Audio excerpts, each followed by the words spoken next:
Hello friends, ओम श्री गणेशाय नमः। जय श्री कृष्ण। आप सभी का स्वागत है आपके अपने यूट्यूब चैनल पर। फ्रेंड्स, आज हम आपको इस वीडियो में बताने जा रहे हैं माघ मास महात्म्य की 21वें अध्याय की कथा के बारे में। फ्रेंड्स, वीडियो शुरू करने से पहले आपसे रिक्वेस्ट है, अगर आप हमारे चैनल पर नए हैं और आपने अभी तक चैनल को सब्सक्राइब नहीं किया है तो प्लीज सब्सक्राइब कीजिएगा चैनल को, साथ ही प्रेस कीजिएगा बेल आइकन को, जिससे नए वीडियो से रिलेटेड नोटिफिकेशन आपको तुरंत प्राप्त हो सके। और वीडियो पसंद आने पर वीडियो को लाइक और शेयर जरूर कीजिएगा ताकि सभी भक्तों को इस वीडियो का लाभ प्राप्त हो सके। और कमेंट बॉक्स में जय श्री कृष्ण जरूर लिखिएगा। माघ मास महात्म्य 21वां अध्याय प्रारंभ। लोमेश जी कहने लगे कि पूर्व काल में अवंती देश में वीरसेन नाम का राजा था। उसने नर्मदा के किनारे रासुई यज्ञ किया और अश्वमेध यज्ञ भी किए, जिनके खंबे सोने के बनाए गए। ब्राह्मणों को अन्न का बहुत सा दान दिया और बहुत सी गाय, सुंदर वस्त्र और सोने के आभूषण दान में दिए। वह देवताओं का भक्त और दान करने वाला था।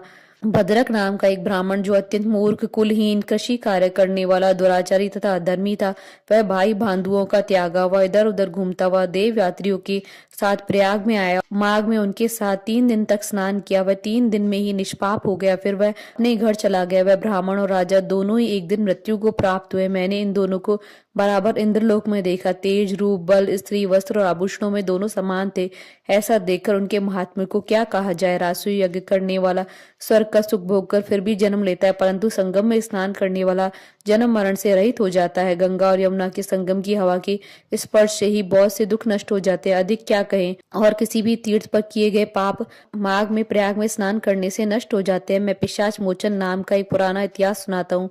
इस इतिहास को यह कन्याएं और तुम्हारा पुत्र भी सुनी, उससे इनको स्मृति प्राप्त होगी। पुराने समय में देवदूती नाम का एक बड़ा गंभीर और वेदों का पारंगत एक वैष्णव ब्राह्मण था। उसने पिशाच को निर्मुक्त किया।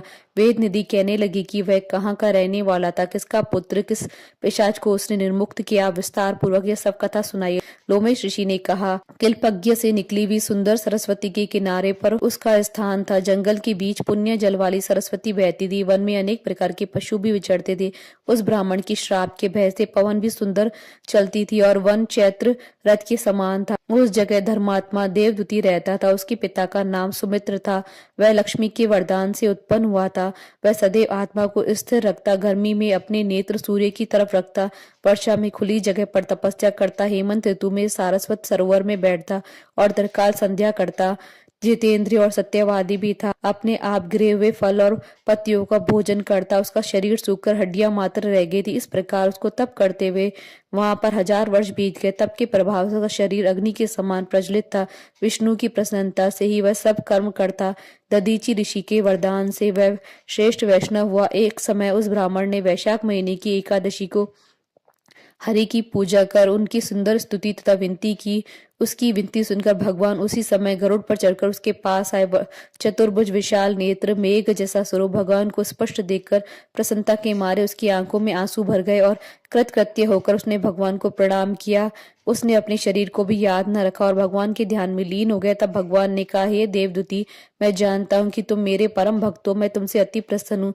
तुम वर मांगो। इस प्रकार भगवान के वचन सुनकर प्रेम के मारे लड़खड़ाती हुई वाणी में कहने लगा कि हे देवादिदेव, अपनी माया से शरीर धारण करने वाले, आपका दर्शन देवताओं को भी दुर्लभ है। अब आपका दर्शन भी हो गया है, मुझको और क्या चाहिए। मैं सदैव आपकी भक्ति में लगा रहूंगा। भगवान उसके वचन सुनकर कहने लगे कि ऐसा ही होगा। तुम्हारे तप में कोई बाधा नहीं पड़ेगी। जो मनुष्य तुम्हारे कहे गए स्त्रोत को पढ़ेगा, उसकी मुझ में अचल भक्ति होगी, उसके धर्म कार्य सांगोपांग होंगे और उनकी ज्ञान में परम निष्ठा बनी रहेगी।